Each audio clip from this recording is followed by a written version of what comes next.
All the answers we seek are found in nature. I believe this with all my heart. Even before I became interested in earth-based spirituality, I found myself searching for answers in nature.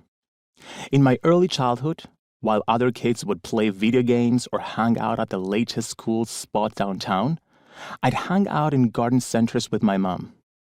I loved being surrounded by so many different plants and flowers, and I'd spend hours observing and learning about them. In my teenage years, I'd come home after a brutal day of getting bullied and rush to an acacia tree near my house. I'd find shelter under the embrace of its thick foliage and let it transmute my pain. When it was time to go to college, I chose to study geography and spent 3 years learning about rivers, glaciers, and volcanoes. It was during college that I was awakened to the power and wisdom of the earth, which eventually led me to explore earth-based spirituality. The earth is 4.543 billion years old, while the human race is approximately 200,000 years old, a tiny fraction of time in relation to the earth's age. Over the course of its existence, the earth has utilized powerful practices to maintain her vitality.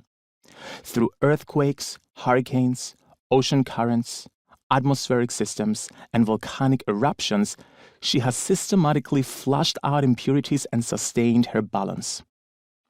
The ancient Greeks and other ancient civilizations knew this about the earth, and rather than impose their rule on her, they partnered and peacefully coexisted with her.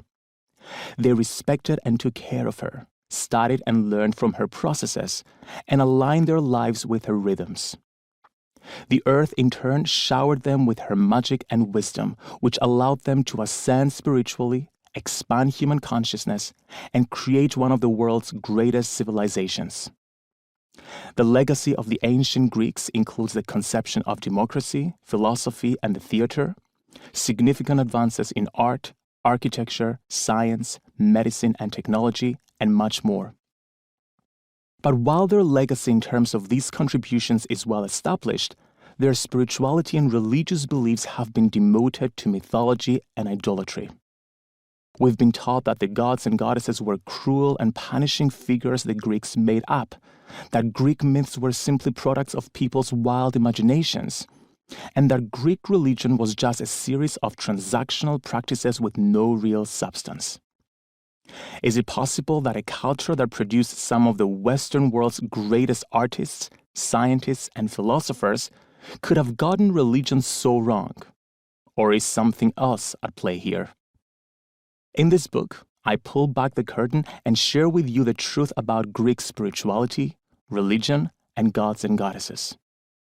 Whether you're a practicing pagan, witch, or lightworker, or you're just interested in learning about the ancient Greeks or earth-based spirituality, this book will give you a solid foundation in Greek mysticism that you can use to deepen your practice.